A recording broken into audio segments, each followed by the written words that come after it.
Buenos días para la familia del Ministerio de Salud y Protección Social. Gracias a todos los que se encuentran con nosotros conectados y sean bienvenidos a la conmemoración del Día Nacional del Servidor Público. Pues en el marco de esta celebración que de verdad pues nos convoca a todos, que nos reconocemos en la vocación de servicio que cada uno de nosotros profesa, pues tendremos una charla que vendrá en nuestra ayuda del día a día en esta maravillosa labor que hemos escogido como proyecto de vida y con un invitado muy especial. Pues sin más preámbulos, démosle inicio a este evento escuchando el himno nacional de la República de Colombia.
Le solicitamos a todos los que se encuentren conectados que nos ayuden a diligenciar el registro en un enlace que ustedes van a ver en la barra inferior en su lado derecho, por esta parte. Van a ver un icono como con dos cuadros de diálogo con un signo de interrogación. Esa es la sección de preguntas y respuestas para que diligencien todas sus preguntas que serán respondidas al finalizar la intervención de nuestro invitado. Además, pues van a encontrar el enlace donde van a llenar ese registro. Muy bien, hemos preparado para ustedes un hermoso video que nos reconoce como servidores en el marco de los valores del Código de Integridad. Veámoslo. Buen día, mi nombre es Mónica Liliana Herrera, soy subdirectora de Gestión de Talento Humano. Felicitaciones a todos los servidores públicos del Ministerio de Salud y Protección Social en la celebración de su día. El principal aporte que podemos hacer en la lucha contra la corrupción es que nuestros comportamientos y decisiones estén orientados hacia los valores del servicio público. Por esta razón, en este día los invitamos a reflexionar sobre la necesidad de interiorizar, poner en práctica y promover en nuestras labores diarias los valores del Código de Integridad del Ministerio de Salud y Protección Social. Felicidades. Mi nombre es Erika Ramírez, soy profesional especializada en la Oficina de Promoción Social. El valor de la honestidad es trabajar desde la transparencia y la rectitud y contribuyendo al bien general.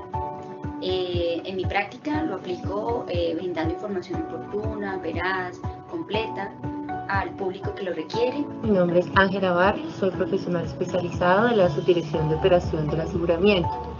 El respeto es un valor que hace referencia a tratar a las demás personas por igual, sin importar su condición, sus creencias, y tratarnos amablemente. Es decir, que sin importar si son funcionarios o servidores públicos o ciudadanos, a todos debemos tratar por igual.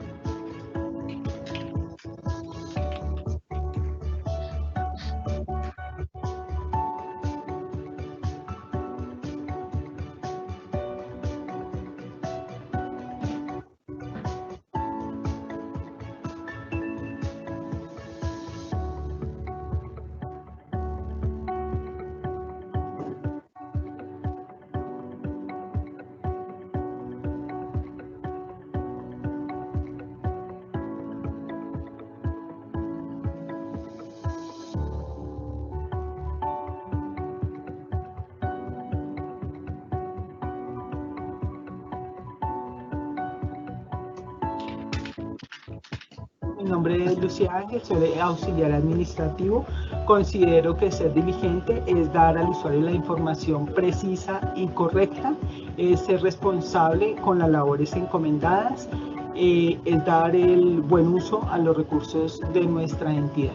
Soy Lauricel Brito, jefe de la Oficina de Control Interdisciplinario, y en esta ocasión quiero recordarles el valor de la justicia, el cual nos invita a actuar con equidad, igualdad y sin discriminación, tomando decisiones concertadas, con evidencias, reconociendo los derechos de todos, sin que nuestros intereses y sentimientos interfieran en nuestras decisiones.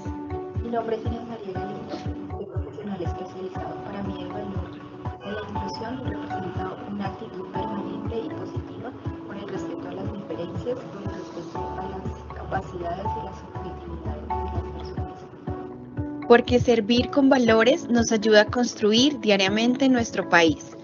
Feliz Día del Servidor Público. Bien, entonces a continuación daremos inicio a nuestra charla en conmemoración del Día Nacional del Servidor Público, la apuesta por Colombia por fortalecer la integridad y los valores del servicio público. Y para esto me permito presentar a nuestro conferencista, el doctor Fernando Augusto Segura, director de Participación, Transparencia y Servicio al Ciudadano del Departamento Administrativo de la Función Pública DAF. Doctor Segura, bienvenido, y el auditorio es todo suyo. Hola Daniel, buenos días a todos. ¿Me confirmas que me escuchan bien? Efectivamente.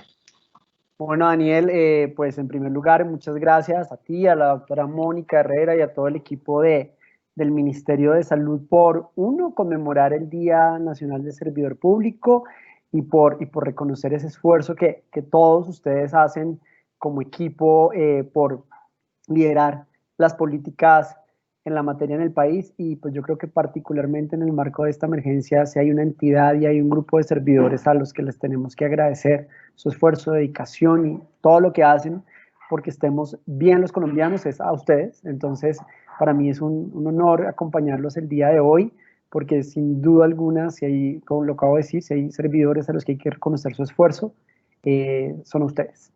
El país entero está en deuda y sabemos lo que están haciendo, sabemos en lo particular, sé el esfuerzo que el Ministerio ha hecho y todas las entidades del sector han hecho en estos meses y sabemos que lo que viene no es fácil y agradecemos su esfuerzo, su dedicación, y hoy más que nunca queremos reconocer pues desde Función Pública y pues desde las directivas del Ministerio el trabajo que todo el equipo del Ministerio hace de tiempo atrás en el día a día y en esta temporada más que nunca.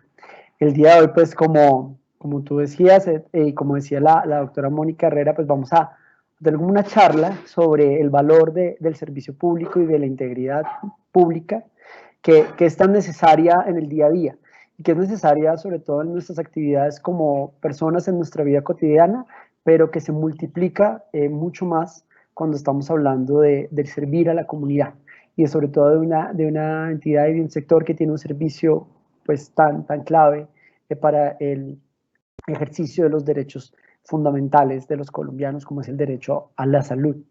Tengo una presentación que voy a compartirles en este instante y pues los invito a escuchar la presentación y a que al final de la presentación pues nos hagan todas las preguntas que a bien consideren hacernos. Voy a poner la presentación y quiero que me digan si se está viendo al momento de publicarla.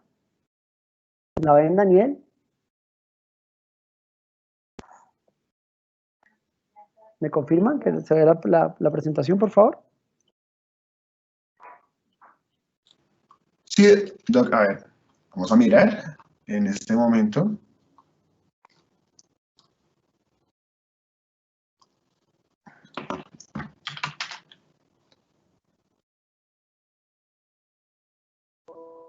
Quiero saber si se ve mi presentación, no más. Que alguien nos confirme, es suficiente. Ya estamos arreglándolo, Doc. Permítenos un segundito. Vale.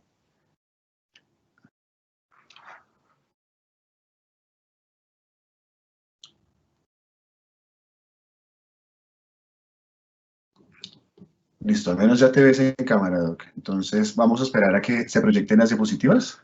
Ok, yo la tengo proyectada, ya estoy compartiendo pantalla. Ustedes me confirman en qué momento ya estamos al aire y...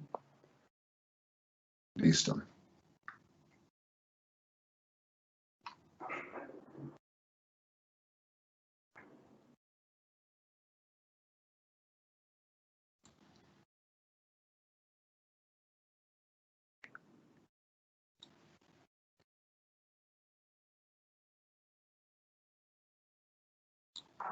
Ya los ingenieros nos están colaborando para proyectar las diapositivas. Permíteme un segundo, Doc.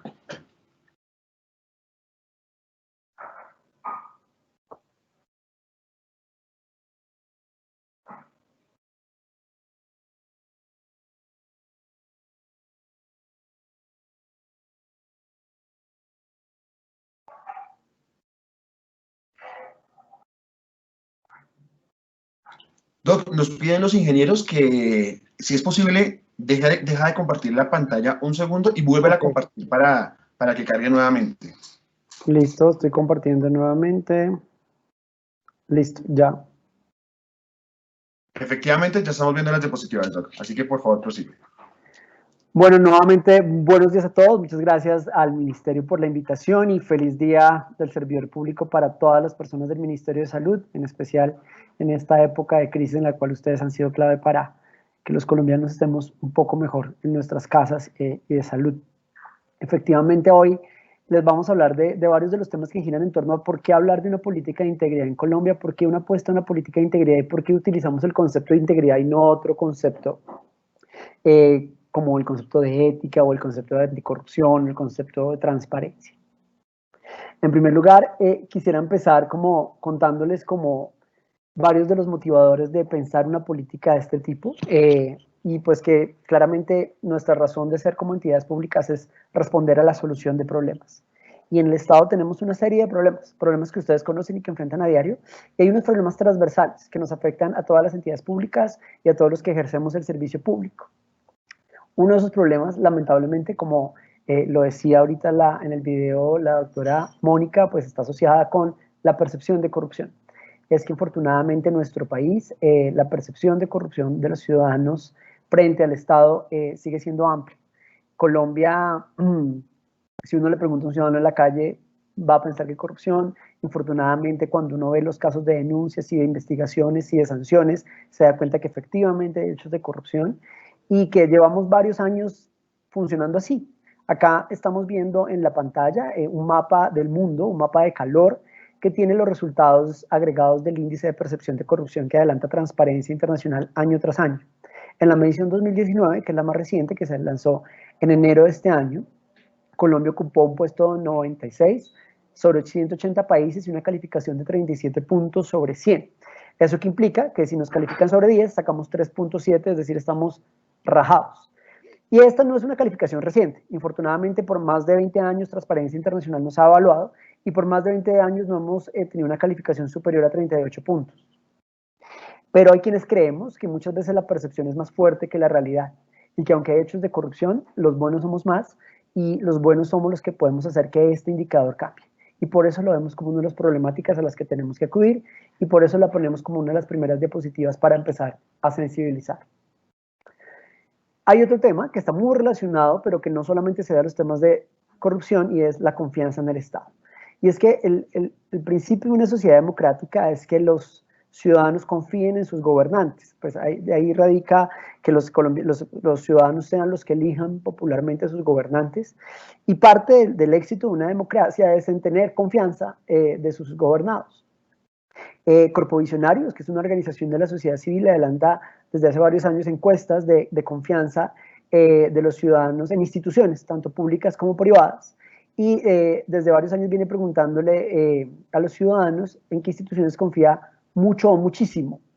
Y les pone una lista de instituciones que las vemos acá, tanto públicas como privadas. Pone a maestros, pone a la iglesia, pone al ejército, a los sacerdotes, a la policía, al gobierno nacional, al Congreso y a los funcionarios públicos, a los servidores públicos. Infortunadamente, como ustedes ven en esta gráfica, pues los servidores públicos somos los que estamos en el grupo de menos confianza. Solamente el 8% de los colombianos manifiesta confiar en nosotros. Seguidos por el gobierno nacional, del cual hacemos parte el Ministerio de Función Pública, donde solamente confían el 11% de los colombianos, y los gobiernos locales, las gobernaciones y las alcaldías, pues nos siguen en la lista con resultados que nos superan el 17%. ¿Quiénes están en los primeros lugares de confianza? Los maestros, la iglesia y el ejército. Pero hay una cosa paradójica y es que en Colombia la mayor cantidad de maestros son servidores públicos y los miembros del ejército también son servidores públicos.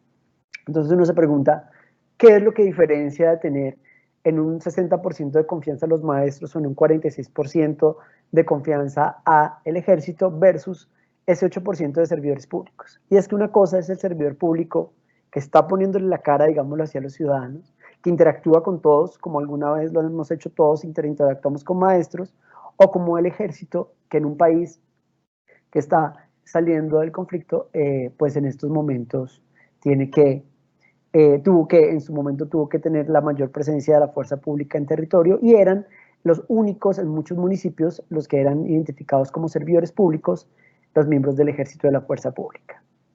Esto para nosotros es un problema cuando vemos los puntos más bajos de la percepción de confianza, porque los que estamos detrás del escritorio, los servidores burócratas, somos esos que tenemos la mayor percepción de confianza.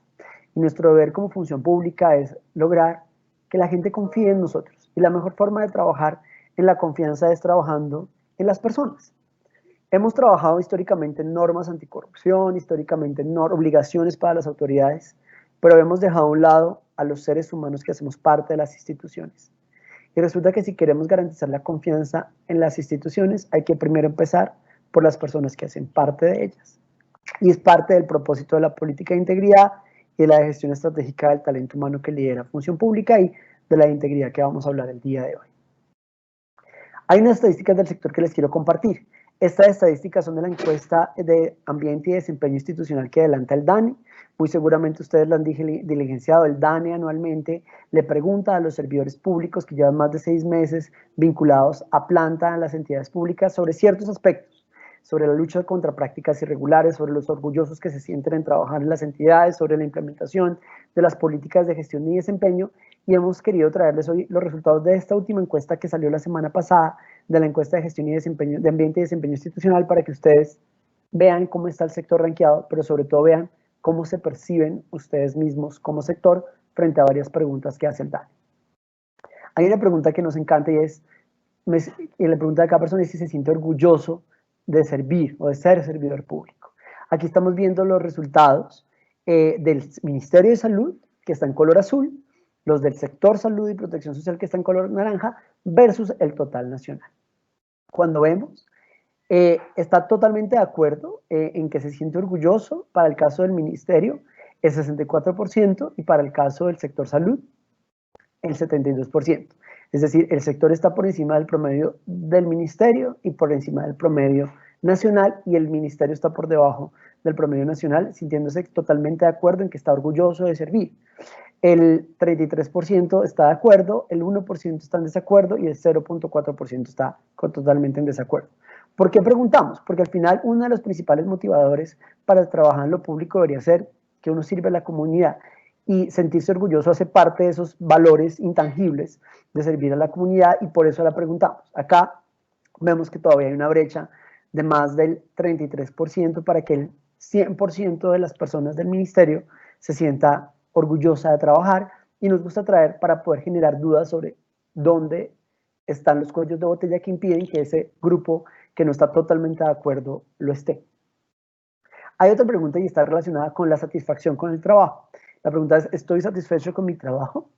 En la encuesta también del 2019 de Ambiente y Desempeño Institucional, solamente el 45% del ministerio, de los servidores del ministerio, dice estar totalmente satisfecho, y el 44% restante dice que está de acuerdo. Acá la pregunta, ¿estoy totalmente de acuerdo? ¿Estoy en desacuerdo o estoy totalmente en desacuerdo? Entonces aquí vemos que si sumamos este 45% totalmente de acuerdo del ministerio más el 44%, pues llegamos casi a un poco más del 90% de las personas están satisfechos. No obstante, hay una brecha entre estar de acuerdo y totalmente de acuerdo. O sea, esto significa estoy satisfecho o estoy muy satisfecho. Y nuestro propósito como función pública es que toda persona que está en servicio público esté muy satisfecha. Entonces vemos que todavía hay oportunidades de mejora para poder pasar. Y este 5.86% que está en desacuerdo, pues es un grupo al cual tenemos que intervenir. Obviamente esto es una encuesta que anonimiza datos, no podemos saber a ciencia cierta quién lo hace, pero con estrategias transversales creemos que podemos avanzar y motivar a la gente a que se sienta satisfecha con su trabajo, porque es fundamental para el desempeño. Hay otra pregunta que es, no solamente como veíamos en la primera, si está orgulloso de ser servidor público, sino está orgulloso con el trabajo que hace, que es mucho más puntual a las tareas que en el día a día ha desempeñado durante la vigencia que se evalúa. Acá vemos que solamente el 54% de los servidores del ministerio dice que están totalmente de acuerdo, el 38% de los servidores dice estar de acuerdo, y hay un 5.41% que dice que está en desacuerdo de estar orgulloso del trabajo. Acá, digamos, no entramos a cuestionar, pero es fundamental tenerlo en cuenta para lo que viene y para lo que le apostamos con la política de integridad. Y hay una pregunta que a nosotros nos gusta mucho, y es porque al final lo que buscamos principalmente con el servicio público, con las estrategias de motivación del talento humano, es que la gente se sienta feliz de trabajar en la entidad. Parte de lo que hace que uno haga bien su trabajo no es solamente sentirse orgulloso, es sentirse feliz, es saber que cuando uno se levanta todos los días está haciendo algo por el bien propio, por el bien de la familia y en nuestro caso, por el bien de todo un país. Al preguntarle a los servidores públicos del sector salud del ministerio si se sienten felices de trabajar en la entidad, el 58% de los servidores del ministerio manifestó estar muy feliz, de sentirse feliz de trabajar, totalmente de acuerdo, el 33% en desacuerdo y un 7.21% dice que no se siente pues, feliz de trabajar en la entidad. Lo cual para nosotros es una oportunidad de mejora y también pues, nos invita a reflexionar como las diapositivas anteriores sobre qué hacer para sentirnos felices.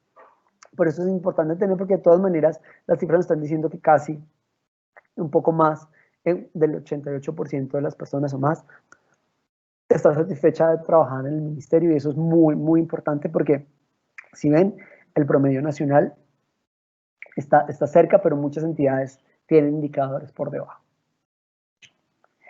Otra de la pregunta está relacionada con el acceso a programas de bienestar social. Y les preguntamos a los del ministerio, el 66% de las personas manifestó haber accedido a bienestar social en la entidad, del resto de entidades del sector el 60%, y del total nacional pues solamente el 57%. Esto implica que efectivamente estamos llegando a más de la mitad de las personas con programas de bienestar, y el llamado es al ministerio a hacer estrategias para que todas las personas se sientan involucradas en las diferentes actividades que adelanta el ministerio y las entidades del sector para esta materia. Hay otras preguntas frente a la percepción de bienestar. Estas preguntas están orientadas a si efectivamente consideran que una cosa es que hayan participado en actividades de bienestar laboral y otras que las mismas sirvan. Solamente en este caso el 10% considera, en este caso el 27% considera que sí sirven, que son totalmente favorables, el 39% considera que son favorables y hay un grupo del 23% más el 10%, es decir, el 33% que consideran que no son completamente favorables. Entonces, aquí que es importante, no solamente es adelantar las actividades de bienestar laboral, es hacer que las mismas realmente tengan el impacto positivo que se espera que tenga en los servidores.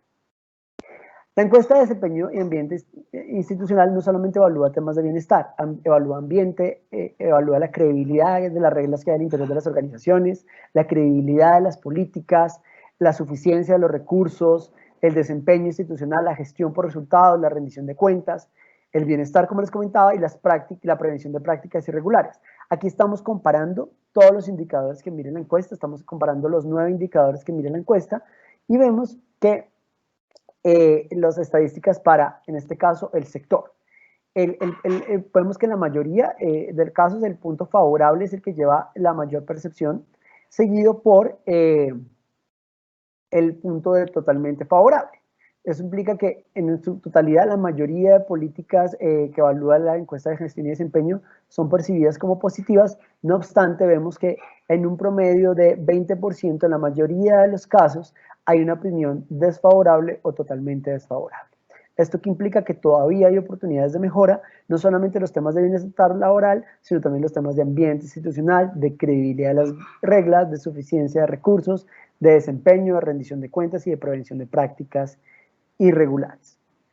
Aquí es importante llamar la atención que de todas maneras el tema de bienestar laboral es uno de esos aquellos que está en la calificación más alta en temas desfavorables y totalmente desfavorables. Y aquí vemos ya los mismos datos anteriores, pero para la percepción de los servidores del ministerio, que está muy cercana a las anteriores. Está entre totalmente favorable y favorable en los mayores resultados, y hay una brecha de alrededor del 15% en este caso, en la mayoría en promedio, que consideran que son desfavorables o totalmente desfavorables. ¿Qué es importante tener en cuenta y por qué nos gusta tener estadísticas como para romper el hielo? Y es porque al final la misma Constitución Política de Colombia dice que son fines esenciales del Estado, entre otros, servir a la comunidad, promover la prosperidad general y garantizar la efectividad de los principios, derechos y deberes consagrados en la Constitución y facilitar la participación de todos los ciudadanos en las decisiones que los afectan. Esta frase de servir a la comunidad para nosotros es fundamental, porque parte en dos la historia de qué es el servicio público. Antes de la Constitución del 91 se hablaba de funcionarios públicos. De la Constitución del 91 para acá hablamos del servicio público. Porque todos nosotros, independientemente que tengamos un manual de funciones, un decreto con funciones o un contrato con obligaciones, cuando firmamos o nos vinculamos a una entidad pública, más allá de las funciones, estamos sirviendo a la comunidad, independientemente de la entidad que sea. En el caso del ministerio, pues con mucha más razón, porque es una entidad que lidera el ejercicio y la garantía de derechos fundamentales, el derecho fundamental a la salud. Pero ¿por qué nos gusta hablar del término servir a la comunidad? Porque es mucho más amplio que cumplir funciones. Cualquiera puede cumplir funciones. Servir a la comunidad es un privilegio que solamente tenemos los que estamos de este lado, los que hacemos parte del servicio público, que somos 1.200.000 colombianos, y que debemos sentirnos orgullosos, porque cuando uno trabaja en el Estado, a diferencia de cuando trabaja en el sector privado, no está enriqueciendo en particular, no está contribuyendo al crecimiento de una empresa ni a las arcas de unos específicos, está contribuyendo al desarrollo del país y está contribuyendo al crecimiento y al enriquecimiento del país. Y en ese sentido es un tema mucho más importante, porque estamos beneficiando con nuestro trabajo de forma directa o indirecta a más de 50 millones de colombianos que esperan que los servidores públicos demos lo mejor de nosotros para servir a la comunidad. En ese sentido, por eso hemos decidido desde Función Pública apostarle a tener una política de integridad. Partimos de las encuestas, como ya les mencionaba, que ocupamos el puesto 96 entre 180 países en materia de percepción de corrupción, que solamente el 8% de los ciudadanos confía en el trabajo que hacemos los servidores, y que adicionalmente cuando uno le pregunta a los servidores públicos cuáles son las causas de las prácticas irregulares, casi el 40% considera que la razón por la cual los servidores públicos nos comportamos mal es porque hay una ausencia de valores. Y eso nos reafirma nuestra hipótesis de que efectivamente las instituciones no son otra cosa sino lo que nosotros, los servidores, hacemos que sean. Entonces, ante estas premisas, tanto las encuestas anteriores como estas, pues tenemos una apuesta desde función pública y empezamos desde hace años a pensar en una política de integridad. Y les decía hace un rato, ¿por qué integridad? Porque normalmente se asocia el concepto de integridad como a la persona que es menos corrupta, a la persona que es más transparente. Y si uno le pregunta, si estuviéramos en un foro abierto donde todos pudieran interactuar en tiempo real, mucho más fácil de forma presencial, la pregunta sería, ¿qué consideran ustedes que es integridad? Y muy seguramente en su casa están pensando en este momento, integridad es no ser corrupto, integridad es ser transparente, integridad es hacer bien mi trabajo. Y nos gusta el concepto de integridad porque va más allá de eso. Lo hemos asociado tradicionalmente al tema anticorrupción, porque siempre que hablan de anticorrupción se habla de integridad. ¿Pero por qué? Porque como se dice acá, y como lo dice Anthony Downs desde 1900, esperen un momentico que se me fue la... ¿Me ven? Esperen que creo que la presentación se me fue. ¿Están viendo la presentación? Confírmenme, por favor. Ahí. Como dice Anthony Downs, la integridad consiste en la coherencia entre las declaraciones y las realizaciones. ¿Y por qué es importante para nosotros este concepto? Porque cuando hablamos de integridad no solamente estamos hablando del que nos roba o del que nos corrupta. Estamos hablando de aquel que cumple con lo que se compromete a hacer cuando ingresa al empleo público, cuando firma un acta de posesión de un cargo o cuando firma un contrato, cuando la primera premisa es cumplir y respetar la Constitución y la ley. Entonces, cuando hablamos de integridad, hablamos de la coherencia entre lo que decimos que vamos a hacer, que son nuestras declaraciones, con nuestras realizaciones. Integridad no es otra cosa que cumplir con lo que nos comprometemos cuando entramos al servicio público. Es hacer respetar la Constitución, es hacer respetar las leyes y es hacer respetar las obligaciones o funciones que nuestro contrato o nuestro manual de funciones establece. Y por eso nos gusta tanto, porque no lo limitamos al tema anticorrupción, lo ampliamos al día a día de las actividades que hacemos, como colombianos que servimos y como colombianos que tenemos unas obligaciones específicas. Esta es una definición conceptual del teórico Anthony Downs que nos gusta, y también hay otras definiciones. La OCDE, por ejemplo, define integridad pública como la alineación consistente entre el cumplimiento de los valores y principios y normas éticas personales como con los compartidos, pero sobre todo para darle prioridad al interés público por encima del interés privado. Y es que entonces aquí es la coherencia entre mis declaraciones y actuaciones, pero sobre todo con mis actuaciones en pro del bienestar general, en pro del interés general versus el interés privado. Y por eso nos gusta el concepto de integridad, porque al final nos reta permanentemente a los servidores a poner por encima de nuestros intereses el interés de la comunidad, por encima de nuestro bienestar muchas veces el bienestar de la comunidad. Y por eso cuando yo veo, porque he sido testigo afortunadamente del esfuerzo que la gente del Ministerio de Salud y del sector ha hecho para contener esta pandemia, las horas interminables de trabajo que tienen muchos de los servidores están dando muestras de integridad, porque están poniendo por encima muchas veces el interés del país y de la comunidad, por encima de su interés personal, de su familia, incluso de su propia salud. Y eso es un tema que hay que reconocer y es una prueba de integridad. Hay una cantidad de normas en el país, y hablar de servicio público en Colombia y hablar de obligaciones de entidades sin hablar de leyes de la República, pues sería incompleto, porque al final en Colombia somos santanderistas y creemos que la ley lo tiene que decir, y tenemos una premisa que dice que los servidores públicos tenemos que hacer lo que la ley nos dice. Y por eso la preocupación permanente por estar haciendo legales muchas de las actividades, por estar elaborando nuevas normas que permitan que estos temas asociados con la transparencia, con la participación, con la integridad pública se fortalezcan. Porque la excusa siempre ha sido, si la ley no me dice que lo hago, yo no lo hago. Entonces parte del esfuerzo, tanto del Gobierno Nacional como del Congreso de la República, se ha orientado mucho tiempo en formular políticas, normas y herramientas que nos digan a los servidores públicos qué hacer y cómo hacerlo. Acá, por ejemplo, solamente tenemos recuento de normas. En materia de transparencia tenemos infinidad de normas. la misma Constitución Política desarrolla el principio de publicidad y de transparencia y de moralidad. La ley 489 que nos aplica a nosotros que hacemos parte de la rama ejecutiva nos dice qué debe hacerse para democratizar la administración pública. El Código de Procedimiento Administrativo establece cuáles son las condiciones de publicación de información, cómo tenemos que atender las solicitudes de los ciudadanos y cuáles son los escenarios de conflictos de interés en los que podamos estar. El Estatuto Anticorrupción nos establece cuáles son los delitos asociados a los temas de corrupción, cómo tenemos que elaborar planes anuales para combatirla y cuál es el rol de las oficinas de control interno para ello y sobre todo cómo hacer pública cierta información de cara a los ciudadanos. La ley de TIC nos dice desde el año 2009 que el gobierno en línea, hoy día gobierno digital, tiene que ser masivo y que el uso de tecnología se tiene que garantizar para todos los ciudadanos. La ley de transparencia que regula el derecho de acceso a la información nos dice cómo podemos las entidades garantizar que el ciudadano acceda al derecho fundamental de acceso a la información y cuáles son las garantías que tiene el ciudadano para acceder a ese derecho. Y recientemente la ley 2013 de 30 de enero del 30 de diciembre del 2019 nos dice cómo se debe hacer la divulgación proactiva de las declaraciones de bienes y de conflictos de interés de los servidores. Entonces tenemos infinidad de normas que nos han dicho qué hacer. Entonces uno dice, ¿qué pasa? Si ya están las leyes, ¿por qué todavía la percepción de corrupción sigue siendo amplia? ¿Por qué los servidores públicos siguen siendo acusados? ¿Por qué uno ve que todavía hay prácticas irregulares al interior de las administraciones? Porque infortunadamente las normas son necesarias, pero no suficientes. Es necesario que las personas a las que están obligadas, las personas que estamos obligadas a aplicar estas normas, pues lo hagamos, las implementemos. Y por eso, para nosotros trabajar con los servidores públicos es fundamental.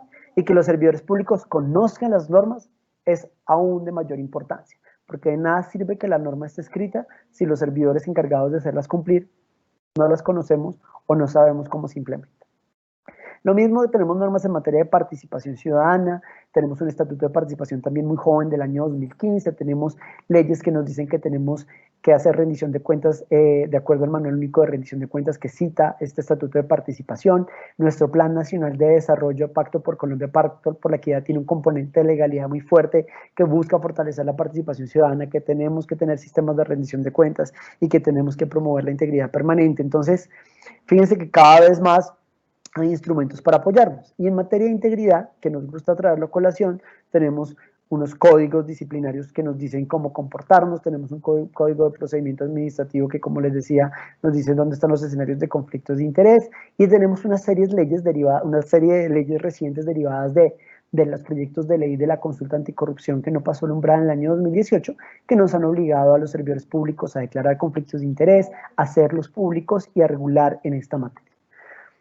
Entonces, como les decía, tenemos las normas, tenemos unas estadísticas de percepción no muy favorables. Entonces, lo que tenemos es, la problemática está claro, los instrumentos que nos dicen qué hacer y cómo hacer también, en la responsabilidad de hacerlo bien, ya están las personas, ya está en nosotros que somos parte del servicio público y que al final somos los que ponemos la cara también disciplinaria y fiscalmente si llegamos a equivocarnos. Entonces, ¿cómo partimos de la premisa de la política? Tenemos unas problemáticas, tenemos una apuesta del concepto de integridad y tenemos unas bases normativas que nos dicen qué hacer. ¿Qué más se requiere para implementar una política? Identificar quiénes son los actores responsables. Y desde Función Pública hemos diseñado este triángulo que lo llamamos el triángulo de la confianza, donde ponemos a los 3 actores clave para hacer que estas normas se implementen de la mejor manera. En la parte de arriba vemos a las instituciones, porque al final hay obligaciones que recaen en las instituciones tienen que hacer planes, tienen que hacer lineamientos, tienen que formular proyectos y tienen que tener presupuestos para avanzar en estos temas. Entonces es fundamental que la institución en sus planes, en sus programas, en sus proyectos tengan metas asociadas a la implementación de las estrategias de integridad y de las políticas que buscan mejorar la relación de los ciudadanos con el Estado.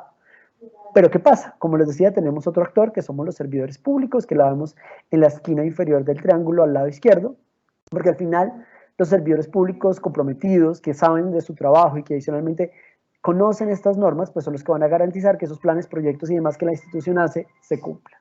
Y adicionalmente tenemos un tercer grupo de actores que son fundamentales y son los ciudadanos, los que se benefician de lo que hacemos, pero que se benefician no solamente como actores pasivos, sino que deberían poderse beneficiar también como actores activos, actores que le pueden reclamar a la institucionalidad, que le pueden exigir, pero sobre todo que pueden colaborar con sus ideas y sus problemáticas a construir lo público, ¿Qué es el gran principio que cambia la Constitución del 91 también? Cuando pasamos de ser una democracia representativa a ser una democracia participativa, estamos cambiando de ser un país pasivo de ciudadanos que solamente se limitan a elegir cada 4 años, sino de ciudadanos que podemos incidir en la toma de decisiones y que podemos participar de múltiples formas y que nuestro deber como autoridades, como tanto de la institución como de los servidores, es habilitar los espacios para que puedan participar, habilitar los espacios para que puedan alertar de irregularidades, pero sobre todo tomar esa retroalimentación que nos hacen los ciudadanos y tomar acciones en pro de lo que ellos nos piden que se mejore, se haga. Se hace una denuncia, gestionar la denuncia, se hace una alerta de una posible irregularidad, gestionar la posible irregularidad para que no se dé. ¿Y por qué este triángulo es un triángulo equilátero? Porque tiene 3 partes iguales, porque somos 3 actores que tenemos el mismo nivel de relevancia y de importancia al momento de generar la confianza. Y es ahí entonces cuando hacemos más énfasis en que las normas nos han dado las herramientas. Últimamente, como veíamos en el marco que veíamos anterior, hay una cantidad de normas del 2011 a la fecha que han promovido que los ciudadanos tengan mayores espacios. La de transparencia, la de participación, el Código de Procedimiento Administrativo, la declaración juramentada de bienes pública. Es porque se le está equilibrando el triángulo con mayores escenarios de posibilidad a los ciudadanos. Entonces, ¿qué es clave aquí? Que estos escenarios de posibilidad se activen por parte de la administración y que realmente haya un escenario recíproco de trabajo conjunto y articulado. Y adicionalmente a nosotros nos gusta partir, y esto para mí son unas partes esenciales de este tipo de conferencias, y es que los seres humanos tenemos diferentes patrones de comportamiento. Hay unos autores, que son Antanas Asmokos y George Esther, que han trabajado sobre los sistemas de comportamiento. Los sistemas de comportamiento del ser humano partiendo de los diferentes escenarios que tenemos para definir cómo nos comportamos los seres humanos. Y es que resulta que nosotros desde el Estado, como entidades públicas y como servidores, hablamos mucho de la ley. Y efectivamente las leyes y la Constitución son esas formas de regular nuestro comportamiento como sociedad. Entonces, tenemos leyes formales, la Constitución, las leyes, los decretos que nos dicen qué hacer como servidores públicos y que a qué derecho tienen los ciudadanos. Y la misma regulación legal nos dice cuáles son las sanciones a las que podemos estar inmersos si no cumplimos. Pero ¿qué pasa? Cuando hablamos del servicio público nos estamos limitando muchas veces a la ley y hemos identificado, los autores han identificado que es ahí donde está el vacío. Porque pretender que las personas nos comportemos solamente como una ley nos dice, no funciona. Hay prácticas culturales que muchas veces son más fuertes que lo que la ley dice. Y hay prácticas morales que también pueden llegar a ser más fuertes que lo que cultural o legalmente nos quieren hacer. Entonces, teniendo en cuenta, los autores parten de que hay 3 sistemas de regulación del comportamiento humano. La ley, que ya la conocemos, las prácticas culturales, que son las reglas o valores imperantes en una sociedad, puede ser en una sociedad como un país, o en una región específica del país, o en nuestra misma entidad. Culturalmente hay unas prácticas que tenemos en el país que son comunes y que la gente ya asume como ciertas. Entonces hay unas frases que a mí me gusta repetir, como esa frase famosa que dice, aquí la ley 80 no pegó. Y en ciertas zonas del país o en ciertas entidades, a pesar de que la ley dice que hay que hacer selección objetiva y que hay que hacer concursos, uno sabe de entrada que las entidades ya están condicionando los contratos y que los contratos son para pagar a los que han financiado las campañas, como infortunadamente se está evidenciando en este escenario de emergencia sanitaria, de urgencia manifiesta que estamos teniendo. ¿Y es por qué? Porque culturalmente ya está tan arraigado de que se llega al sector público a pagar favores, que a pesar de que la ley dice lo contrario, es mucho más fuerte el arraigo cultural que el arraigo legal. Y eso se manifiesta en otros escenarios de la vida. Se manifiesta en las instituciones, en la misma entidad. Hay entidades donde la práctica de que aunque el horario dice que hay que llegar a las 8 de la mañana, si la gente llega a las 9 o a las 10 está bien visto, y si el teléfono suena y nadie lo contesta también está bien visto, y la gente dice, sí, hay que hacerlo, pero no importa porque nadie me regaña. Este tipo de cosas se convierten en prácticas culturales. Se vuelven negativas cuando la práctica cultural se vuelve aún más fuerte que la práctica legal. Ejemplo, la gente al interior de las organizaciones que decide que el que es malo no es el que se demora en hacer el trabajo, sino que el primero que lo termina. Hay muchas entidades, hay grupos de trabajo, yo he participado en grupos de trabajo y seguramente a ustedes les habrá pasado, que culturalmente el que acaba primero es el lambón con el jefe, entonces a ese es el que todos estigmatizan. Entonces la práctica se vuelve que la gente empieza a hacer el trabajo más lento para no acabar primero, para no ser estigmatizado. Y este tipo de cosas pasan, porque al final la regulación mutua, la vergüenza y el reconocimiento son los que hacen que uno se comporte bien o mal. El propósito de las políticas de integridad debería ser que la práctica cultural se alinee cada vez más a la práctica legal y que los servidores sancionemos a aquel servidor público que se porta mal y que los ciudadanos sancionen a aquel que se porta mal. Hay un ejemplo que quiero traer a colación de lo que ha pasado en estos días. Ustedes vieron la campaña que lanzó el señor presidente sobre la carita feliz y la carita triste, que infortunadamente ha sido motivo de burla en los medios y por parte de la ciudadanía, pero supieron la importancia de este tipo de acciones de corrección que tienen el cambio cultural. ¿Por qué? Porque hacer el COVID una enfermedad que se transmite por el contacto físico y por el aire, el autocuidado resulta fundamental, pero no solamente para protegerme a mí, sino para proteger a los otros. Y por eso que todos los ciudadanos estemos alertos a corregir en la calle al que usa mal el tapabocas, o que los ciudadanos estemos alertando a aquel que tiene prácticas que no guardan la distancia social, es válido, porque al final no hay un policía que pueda estar detrás de cada uno de los 50 millones de colombianos diciéndole cómo usar el tapabocas o cómo aislarse. Pero si entre todos nos cuidamos, este tipo de prácticas, decirle usted lo hizo bien o lo hizo mal, son útiles porque estamos como sociedad educándonos entre nosotros y reconociendo que entre todos tenemos la responsabilidad de compartirlo. Esa práctica, eso de la carita feliz, son prácticas de cambio cultural que hacen parte del modelo que Antanas Mockus lideró en Bogotá cuando fue alcalde la primera vez y que John Esther desarrolla en su teoría. Y hay un tercer tema que nos gusta traer a colación y son los temas morales, lo que ya está asociado al tema personal. Y es que al final yo soy el que toma la decisión de portarme bien o portarme mal, de cumplir con la tendencia que culturalmente me obligan o con lo que la ley me dice. Y aquí esto está asociado con la capacidad que yo tengo bien de sentirme conmigo mismo cuando hago algo bien o de sentirme mal cuando hago algo mal.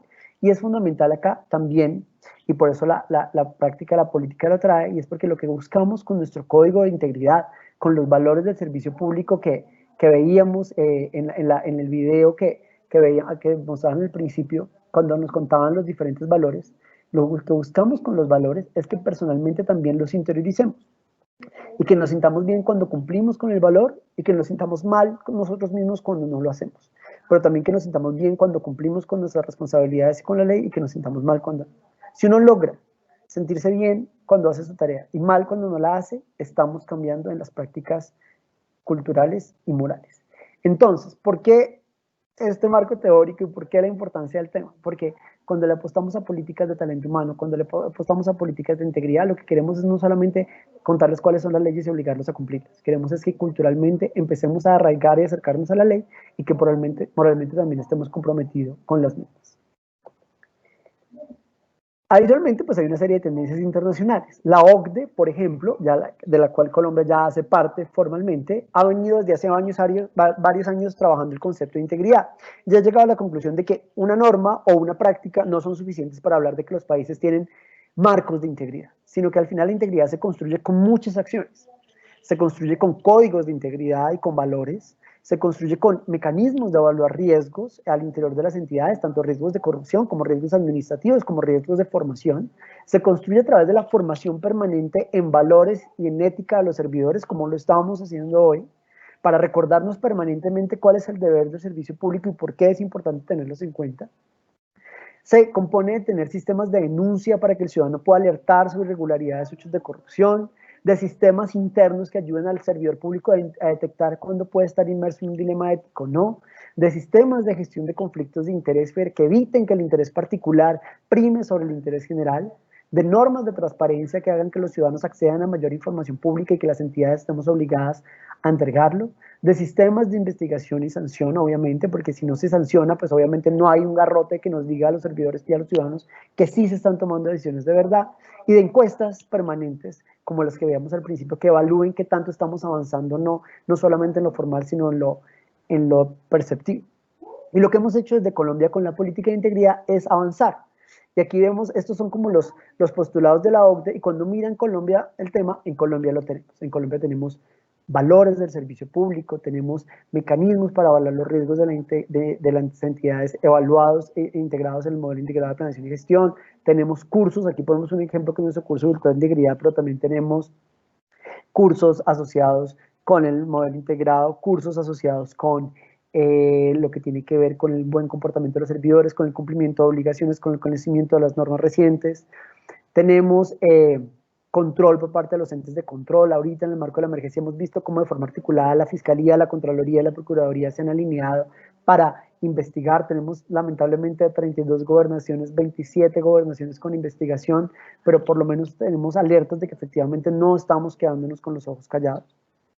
Tenemos matrices de autodiagnóstico en el modelo integrado, tenemos las leyes de transparencia que les mencionaba, no solo la 2013, sino la ley 1712 y otras leyes que nos dicen cómo publicar información y garantizar el control social. Tenemos la encuesta de desempeño institucional, que fueron las que les presenté al principio, y adicionalmente nuestro índice de gestión y desempeño institucional, y tenemos redes de trabajo junto con la vicepresidencia y la Secretaría de Transparencia para que los jefes de control interno y los enlaces de transparencia alerten. Entonces, hemos avanzado en institucionalidad, en normatividad, en trabajo. Y lo que queremos fortalecer, y sobre todo lo que hacemos en días como el Día del Servidor Público, es, ok, ya están las normas, ahora interioricémoslas, trabajémoslas y conozcámoslas y demos ese paso en romper la barrera en que una cosa es la entidad y otra cosa soy yo como ser humano, porque al final los seres humanos somos los que le estamos apostando a esta estrategia. Y adicionalmente, pues no puedo dejar de mencionar a nuestro Pacto por Colombia, Pacto por la Equidad, que tiene una línea clara de legalidad y que adicionalmente tiene un impacto en los temas de innovación y uso de transformación digital que nos ayuda tanto a estos motivos.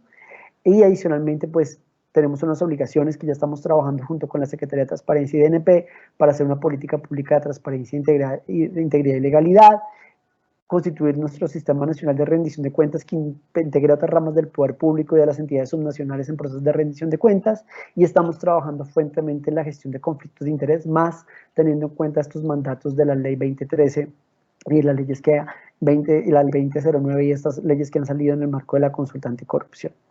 Y adicionalmente, en el sector salud tenemos nuestro plan de la Alianza de Gobierno Abierto, que estamos elaborando nuestro cuarto plan, que tiene como uno de los ejes centrales en materia de gobierno abierto que queremos mostrar al mundo, los énfasis que el país quiere hacer en materia de gobierno abierto para el sector salud.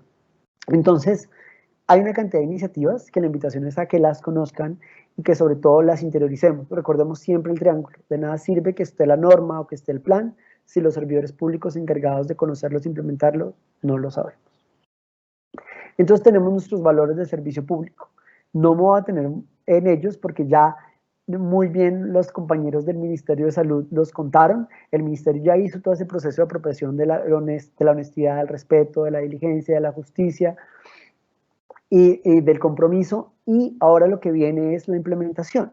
Pero aquí lo clave, y yo sé que es lo más difícil porque como líderes de política lo sabemos, bueno, ¿y cómo se traduce? ¿Cómo para muchos servidores tener unos valores ahí? Sí, es importante, pero ajá, ¿y eso cómo se come? ¿Esto cómo lo traduzco en mi día a día? Pues parte de los ejercicios y de la caja de herramientas que el Código de Integridad busca es que las entidades lo interioricen, porque a partir de mi función, de mi trabajo, de las obligaciones que yo tengo como servidor público, los valores pueden tener unas dimensiones completamente diferentes. Hablar del valor del respeto cuando yo soy una persona que está en una oficina de atención al ciudadano interactuando todos los días con comunidad, toma unas concepciones completamente diferentes a cuando hablo del valor del respeto cuando yo soy un gerente público y tengo un equipo a mi cargo y tengo que gerenciar de otra forma. En ambos escenarios es fundamental el respeto, pero es diferente el respeto a la diferencia de interactuar día a día con una persona diferente que se acerca a mi ventanilla a respetar a los subordinados que trabajan por un propósito común y que yo como jefe tengo que garantizar que están conformes, contentos y felices haciendo su tarea. Por eso es tan importante que se trabajen estos talleres, no solamente diciendo estos son los valores, sino que al interior de cada dependencia y con las funciones que lidera cada dependencia también se puedan llevar a realidad pues del servicio que se presta. Antes de acabar, quiero hablar, porque desde Función Pública, desde la Vicepresidencia de la República y la Secretaría de Transparencia nos han preguntado mucho, venga, esto en el marco de la emergencia, ¿qué pasa? Todos tenemos muy claro, y ustedes como sector salud tienen muy claro cuál es su rol. El sector salud tiene un rol fundamental en técnicamente dar directrices para contener la propagación del virus, para alertar en el autocuidado, para garantizar la dotación de los servicios médicos y de la infraestructura que se requiere para atender a las personas que se infectan y para hacer seguimiento y control de los pacientes y diagnosticar, pero ¿y el resto de las entidades qué? Hay alcaldías que en este momento están ejecutando recursos públicos para poder llevar mercados a las casas, para generar subsidios de ayuda a las personas que no pueden trabajar debido al aislamiento preventivo obligatorio. Nos hemos dado cuenta que hacer énfasis en los temas de integridad es fundamental, porque ¿qué es lo que hemos notado? Se abre una ventana de oportunidad, como decir, usted ya no tiene que contratar por licitación de forma objetiva, sino puede tener recursos de urgencia manifiesta y contratar directamente, y pasa lo que estamos viendo. 27 gobernaciones con investigaciones disciplinarias y fiscales, porque están contratando de forma irregular, porque están utilizando los recursos para atender temas que van más allá de la emergencia, o porque están pagando los recursos de quienes están pagándole a los que financiaron las campañas. Entonces, hemos identificado a partir de la experiencia internacional y el trabajo en Colombia varios escenarios. Hay obviamente la urgente inversión de recursos, de cantidades de recursos para afrontar la pandemia, hace que el contexto comercial sea susceptible a fraude o especulación de precios. Hay unos precios que son normal que se crezcan porque hay mayor demanda en el mundo, y efectivamente, como nos ha pasado en Colombia, los respiradores, las pruebas, los medicamentos, pues incrementan sus costos, pero hay otros costos como la lata de atún que no se incrementan. Y parte de lo que hemos querido desde Función Pública es alertar en dónde puede estar este escenario de riesgo para que todos los ojos de los ciudadanos estén encima y ayuden a alertar si efectivamente hay escenarios de posible especulación o de fraude al interior de las entidades públicas que están ejecutando las tareas. Adicionalmente, hay necesidad de ampliar programas sociales. Como decíamos, debido al aislamiento preventivo, muchas personas no están pudiendo acceder a trabajo porque su trabajo es en el día a día, y esto que implica que las entidades territoriales y nacionales tengamos que financiar programas sociales, subsidios, mercados, y lamentablemente también se están generando especulación y se están generando prácticas clientelistas, y es una de las alertas que desde el gobierno nacional hemos generado para evitar que los malos quieran, digámoslo así, apropiarse de forma irregular de los recursos públicos, y sobre todo que no se optimicen los recursos como así se quiere. Y adicionalmente hay un tema que nos afecta a todos y que aquí es un llamado también pues importante al sector salud, y es el tema del riesgo de tener falta de información completa, oportuna, veraz, y de rendir cuentas de lo que se está haciendo. ¿Qué es lo que pasa? Ante escenarios de incertidumbre como el que estamos viviendo, pues aumentan las múltiples fuentes de información y las noticias falsas. El gobierno nacional ha hecho un esfuerzo increíble por avanzar en contar todos los días lo que se está pasando, y hay un esfuerzo que el Ministerio de Salud, que el Instituto Nacional de Salud están haciendo por contar diariamente a todos los colombianos con lo que está pasando con el virus, el número de contagios, el número de muertes, las causas de la muerte. Pero esto no se ve así en todos los sectores. Infortunadamente, cuando se habla de otros escenarios como la adjudicación de contratos, como el entregar beneficios, como de habilitar vías, como de cerrar fronteras de los municipios de las ciudades, no estamos logrando que se rinda cuentas y se informe en tiempo real por parte de las autoridades de lo que se está haciendo. Y esto lo que está generando es una serie de escenarios de desconfianza y de noticias falsas que están afectando la imagen de la institucionalidad pública, y que en estos momentos donde debemos garantizar que el servicio público es aún más respetado, pues dañan la objetividad y el buen trabajo que gente como ustedes está haciendo por el país. Entonces, ¿qué es importante para cerrar, como para cerrar la charla? Que hemos tenido avances en el marco de la emergencia. Hemos trabajado, pues el Ministerio ha sido una de las entidades que más ha trabajado en generar decretos legislativos que dan orientaciones sobre cómo contener la emergencia, sobre cómo comportarnos, sobre cómo generar escenarios de trabajo. Aquí hay unos ejemplos de decretos ley que han dado alineamientos sobre cómo gestionar los recursos de la contratación a pesar de que sea en emergencia, de forma transparente. Hay una guía que Colombia Compra Eficiente sacó para garantizar la transparencia a pesar de que no hay pluralidad de oferentes ni licitación pública. Hay un equipo de alto nivel de la Fiscalía, la Contraloría y la Procuraduría que vienen trabajando. Desde el Ministerio de Justicia y Función Pública lideramos la elaboración del decreto 491 para poder dar orientaciones sobre cómo teletrabajar, cómo utilizar los medios digitales para la prestación del servicio, en qué casos se amplían o se suspenden términos que tienen que tener en cuenta las entidades para relacionarse con los ciudadanos, cómo los cuerpos colegiados como el Congreso pueden hacer sesiones virtuales, y cómo el sector salud tiene que seguir funcionando y garantizando adecuado desempeño. Entonces, hemos venido trabajando todos de la mano, y esto es una forma de decirnos a nosotros mismos, estamos haciendo la tarea, y tenemos que sentirnos orgullosos de que estamos haciendo la tarea. Evidentemente estamos ante una coyuntura nunca antes vista en el país, y es necesario entonces dotarnos de herramientas para que los ciudadanos y las entidades sepamos cómo contarlas. Pero hay un tema, y es que precisamente por eso en nuestro Día del Servidor Público este año estamos reconociendo los esfuerzos que para el tema de la emergencia se están haciendo, porque efectivamente como Estado hemos comprobado que podemos seguir operando, que seguimos funcionando y que podemos seguir trabajando en pro de los colombianos, a pesar de que muchos lo tenemos que hacer desde casa, y otros, como ustedes, lo tienen que enfrentar de forma directa. tenemos el gestor normativo de función pública, donde estamos publicando permanentemente todas las normas en tiempo real que se producen en el marco de la emergencia. En nuestros cursos hemos hecho énfasis en la importancia de la integridad para atender estos escenarios y expedimos desde Función Pública un kit de guías de transparencia, acceso a la información pública, de participación ciudadana y de rendición de cuentas y de trámites en el marco de la emergencia para darle lineamientos a las entidades de cómo garantizar que siguen entregando información, que siguen rindiendo cuentas y que siguen prestando servicio en el marco de la emergencia. ¿Qué recomendaciones queremos hacer a las entidades? Que obviamente todo esto nos ha cambiado. Las metas que tenía el ministerio para este año se tuvieron que replantear en muchos de los escenarios, porque efectivamente toda la atención se ha volcado a la atención de la emergencia, y el trabajo en muchas áreas pues se ha dedicado a poder contener la propagación del COVID en el país. ¿Qué implica esto? Revisar la planeación estratégica del sector y de la entidad para ver cómo se replantean las metas que venían del plan de desarrollo para poder optimizar y priorizar este año lo que se requiere, pero no quedar como que estamos incumpliendo. Es fundamental permanentemente trabajar en la caracterización de los grupos de valor y ver qué tipo de ciudadanos interactúan con nosotros. Hoy más que nunca hay una cantidad de colombianos que nunca interactuaban con entidades como el INS o como con el ministerio, que hoy día sí quieren interactuar, que quieren acceder a información y que quieren saber qué está pasando, y es fundamental hacer mucho más amplios los canales de difusión, el lenguaje en el que se cuenta la información y la forma en la que se rinde cuentas de cómo se están adelantando las tareas. Obviamente priorizamos los canales virtuales para el acceso a trámites y otros procedimientos administrativos, en la medida que el aislamiento preventivo pues, nos impide acercarnos físicamente a las oficinas. Y pues digamos, lo que proponemos es seguir fomentando el uso de canales y fuentes oficiales para ir contándole a los ciudadanos lo que pasa y de esa forma pues desmentir las noticias falsas. Y pues hemos logrado avanzar montones, y es también un tema para reconocer al sector, disponer de datos abiertos para que toda esta información que va saliendo día a día pues sea de público conocimiento y sobre todo pueda ser usada por terceros para generar información que genere valor agregado a los ciudadanos. Para cerrar, nuevamente reiterar el agradecimiento de Función Pública por abrir este tipo de espacios, nuestra felicitación y en el caso personal el orgullo que tengo de tener, que siento de ser servidor público, pero sobre todo de tener un Ministerio de Salud que ha demostrado que se pone la camiseta por los colombianos y que da muestras de integridad en el día a día y sobre todo de trabajo técnico y eficiente.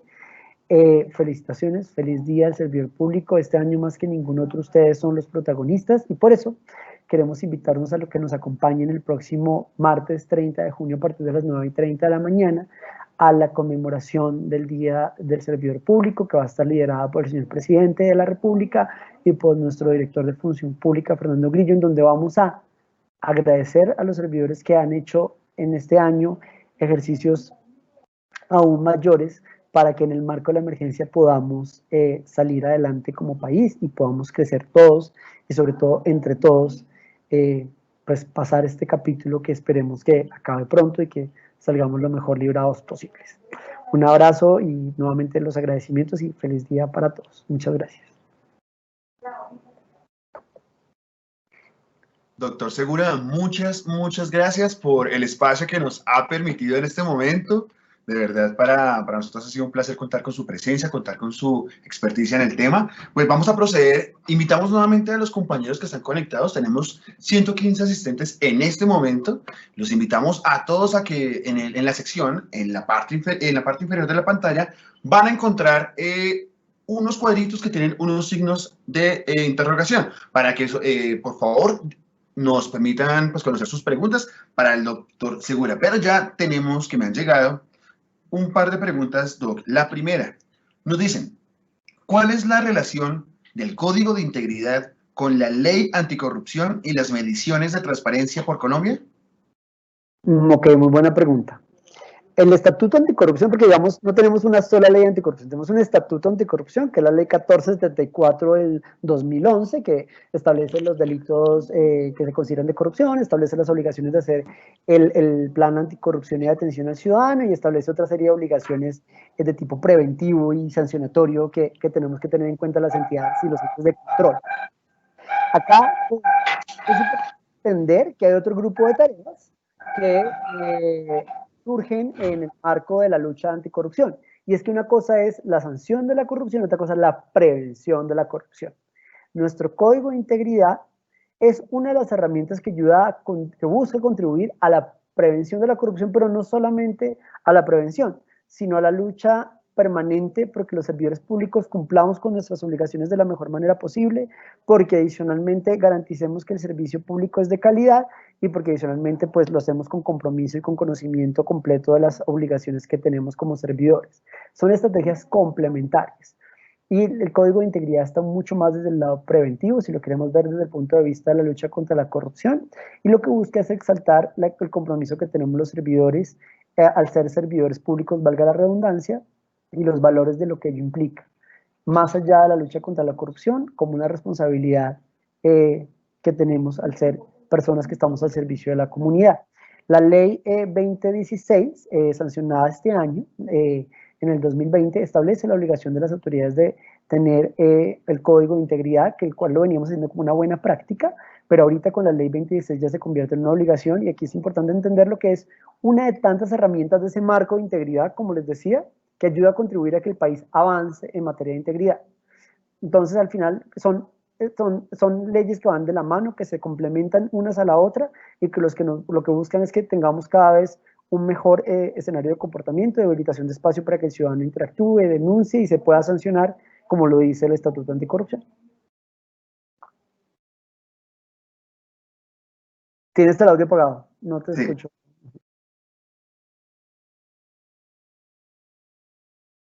No te estamos escuchando, yo no te estoy escuchando.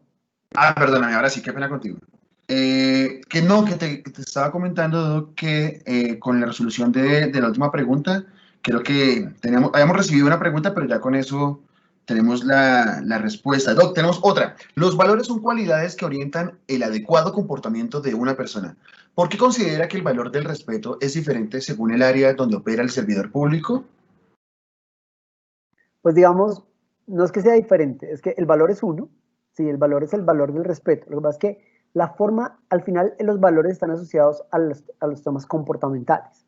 Y yo me comporto diferente según las funciones que tengo a cargo y tengo que hacer mayor énfasis en ciertos valores según las funciones que tengo a cargo. Entonces, cuando hablábamos de la diferencia en que una cosa es que a mí me enseñan a respetar a mis superiores jerárquicos y yo tengo un escenario de respeto por mi jefe, o que si yo soy un jefe, tengo un escenario de respeto por mis subalternos, de la diferencia, de las particularidades, de las capacidades, pero es diferente cuando yo tengo a cargo la atención al ciudadano, porque al final cuando yo tengo un grupo de personas que puede ser homogéneo o heterogéneo, pero siempre es el mismo, y al final se construyen prácticas de respeto entre nosotros, en las cuales todos valoramos qué es lo que es adecuado y qué no. Pero cuando, digamos, yo estoy en servicio al ciudadano y tengo que interactuar todos los días con personas diferentes, que pertenecen a grupos religiosos, a grupos étnicos, que tienen aspectos físicos diferentes, que pueden presentar alguna discapacidad, yo tengo que tener unas habilidades de respeto aún mayores, porque tengo que poder reconocer la diferencia del otro y tratarlo con el respeto que se merece según su diferencia. Yo pongo un ejemplo que a los católicos no les gusta mucho, pero si yo soy una persona laica o atea, y llega a una entidad pública y cuando me retiro de la entidad, la persona de servicio ciudadano me dice, que Dios lo bendiga. Para la persona que está en el servicio ciudadano puede ser un tema de respeto y le está dando sus mejores deseos. Para el que está del otro lado, muy seguramente puede ser una falta de respeto que una entidad pública, un servidor público en un país laico le diga que Dios lo bendiga. Este tipo de cosas hay que analizarlas. Por eso digo que no es que sea diferente el valor, es que la forma en que aplicamos el valor es diversa según las funciones, las dependencias de las que yo hago parte. Y una pregunta relacionada con esa. ¿Cómo se modifica una práctica cultural que se ha realizado durante siglos en todas las escalas sociales?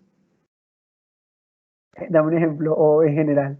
Pues yo pensaba de pronto como algo que ya está instituido de pronto en la sociedad, en nuestra sociedad colombiana. ¿Cómo hacer para lograr esos cambios, por ejemplo, en conductas que no necesariamente tengan que ver con, o que no sean totalmente rectas para cierto tipo de culturas? Por ejemplo, nuestra sociedad, que es una sociedad totalmente, pues, digamos que venimos de una tradición católica, venimos de un país fundado, digamos, en esas raíces. Entonces, ¿cómo poder hacer para plantear ese cambio de una sociedad con cosas que nos da la misma modernidad?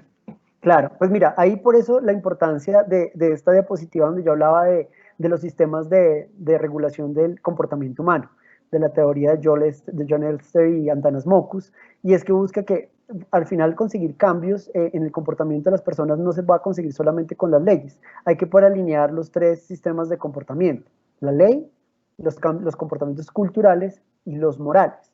Y al final el propósito es que sean los más homogéneos y estandarizados. Entonces, por eso la importancia de trabajar en temas directamente con las personas y no solamente con las instituciones. Es decir, si tú te das cuenta, la ley anticorrupción se concentra en la institución, en cuáles son las sanciones, en cómo tienen que ser los planes, en cómo tiene que ser ese sistema de control interno. Ok, esa es la institución.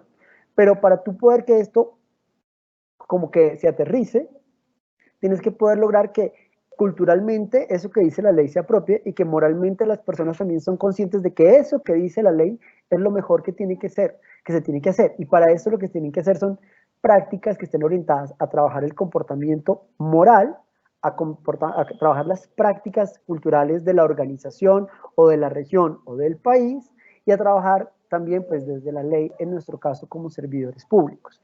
Esa es la gran importancia, que si logramos alinear que lo que moralmente pienso con lo que culturalmente se piensa, con lo que la ley dice es lo mismo, es donde está el éxito para avanzar. ¿Y esto qué implica? Tú pusiste el ejemplo, pues que no me gusta entrar mucho en el tema, pero pues el tema de la religión.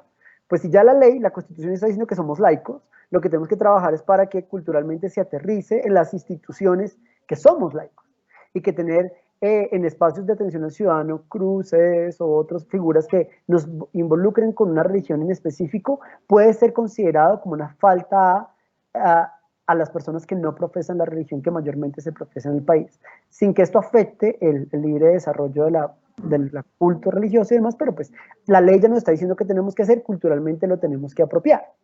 Y pasa lo mismo en los temas morales. Es poder trabajar con las personas y decirle, en el caso de la religión, usted tiene el derecho a profesar la religión que bien guste, usted lo puede hacer, respetamos sus fechas religiosas como en Colombia lo hacemos, pero hay que trabajar porque se den cuenta que eso hace parte del tema personal y no institucional o no de lo público. Perfecto, Doc. Doc, si nos permites y si tienes el tiempo, nos gustaría hacerte dos preguntas más. Sí, tranquilo.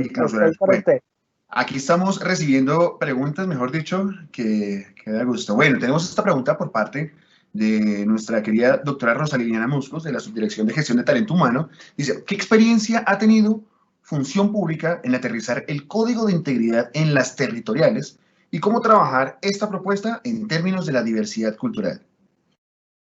Pues muy buena pregunta, porque parte de muchos de los temas en nuestro país, sobre todo en entidades pequeñas o que tienen unas prácticas culturales muy arraigadas, ha sido pues cómo romper la barrera. Y aquí hay que atacarlo con múltiples estrategias. Nosotros tenemos con el Código de Integridad una caja de herramientas que tiene una cantidad de estrategias dinámicas de juego, muchas, para trabajar directamente con las personas para que aprendan de forma dinámica y no por leerse de memoria un valor de cómo funciona. Y también, pues digamos, le invitamos a las entidades a que encuentren dónde están esos riesgos, porque entonces uno empieza a combinar.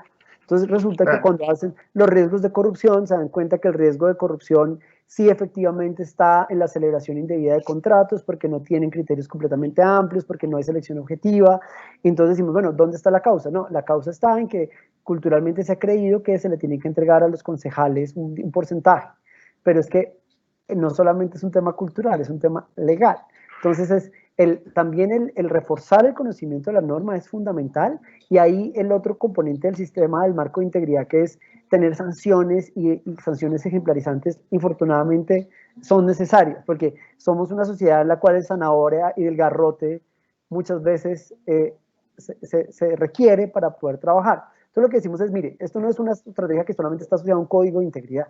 Esto implica que usted haga refuerzo sobre qué dicen las leyes, porque las tenemos que conocer, haga refuerzo en el trabajo de los servidores para que entiendan que eso que dice las leyes lo tienen que cumplir, haga un trabajo cultural para que entre todos empiecen a reconocer a quien que respeta la ley y a sancionar a quien que no la respeta, porque al final son prácticas culturales.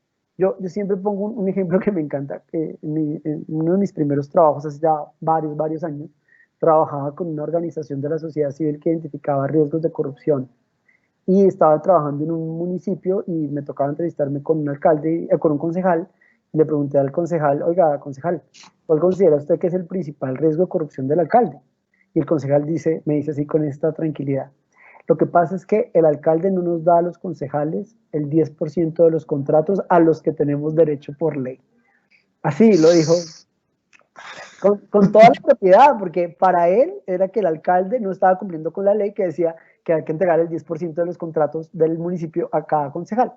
Lo curioso es que era un municipio que tenía 11 concejales, entonces yo creería que era él el que estaba quedándose por fuera de la repartición del 10%, pero lo digo de forma jocosa porque es cierta, porque culturalmente ya está tan arraigado que el que llega al Estado llega a robar, que el que llega es a financiar las campañas, que si no logramos la apropiación y el conocimiento de la norma y sanciones ejemplarizantes que vayan de la mano, pues no logramos que el marco de integridad realmente se implemente. Y esto es clave tenerlo en cuenta. Esto no es solamente un código, esto no es solamente una ley, esto no es solamente un manual o un plan anticorrupción. Es todo el tiempo y todo funciona de forma sistémica en pro de prevenir, en este caso, la corrupción. Bien, Doc. Entonces, pues para culminar con esta intervención por parte del doctor Segura, vamos a hacerte la última pregunta. Entonces, dicen acá, ¿cuáles son las acciones emprendidas por Colombia dentro de la Alianza de Gobierno Abierto? Bueno, Colombia hace parte del plan de la Alianza de Gobierno Abierto desde el año 2011. Formalmente, en el año 2012 institucionalizamos nuestro primer plan de acción de gobierno abierto. Hemos tenido 3 planes, acabamos de terminar la ejecución del tercer plan y estamos en este momento construyendo el 4º plan de acción de gobierno abierto. Para cada uno de los 3 planes que hemos hecho hemos tenido diferentes tareas, hemos tenido diferentes compromisos. El Ministerio de Salud ha estado presente con compromisos, el sector salud, el tema de regulación de precios de medicamentos, ha estado comprometido con temas de publicación y de sistemas de información. Ustedes tienen unos sistemas de información sofisticados que han sido motivo para reconocimiento a nivel nacional en líderes de la estrategia de antitrámites. En el año 2015, una de las metas era relacionada con trámites de acceso a la información del sector salud y hizo parte del bloque de uno de los compromisos reconocidos a nivel internacional como apuestas de gobierno abierto exitosas, y ahorita estamos formulando el 4º plan de acción.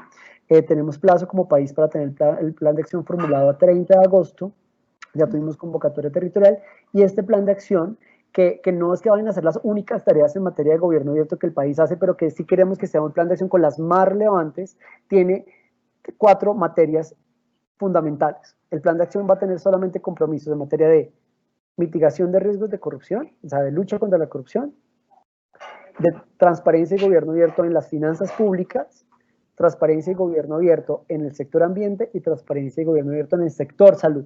¿Por qué estos sectores? Porque como el plan de acción de gobierno abierto tiene una premisa, es que tiene que ser construido participativamente. En los ejercicios participativos que hicimos desde el año pasado, preguntándole a la sociedad civil cuáles eran los sectores en los que consideraba deberíamos hacer énfasis, estos fueron los 4 temas priorizados: anticorrupción, finanzas, ambiente y salud.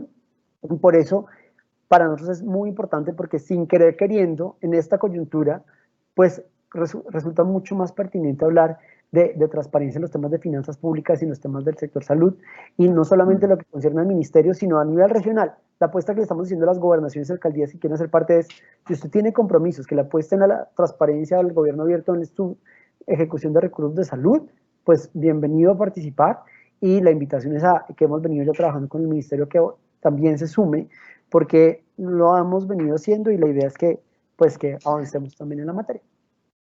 Bien, él es el doctor Fernando Augusto Segura, director de Participación, Transparencia y Servicio Ciudadano del Departamento Administrativo de la Función Pública del DAF. Doctor Segura, nuevamente muchas gracias por estar con nosotros, por permitirnos compartir con usted en este día pues tan especial para todos nosotros, y realmente pues muchas gracias, doc.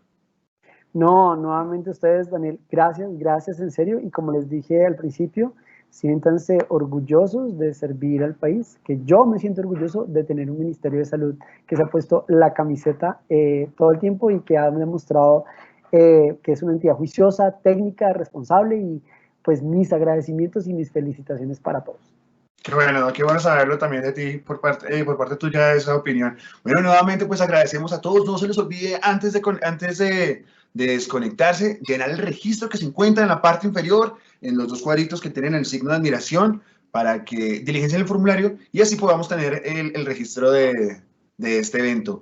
Nuevamente, muchas gracias. Feliz Día Nacional del Servidor Público a todos ustedes. Gracias por conectarse. Gracias a todos los 120 asistentes que se lograron conectar. Entonces, esperamos que tengan un muy, muy feliz día. Hasta luego. A todos, muchas gracias.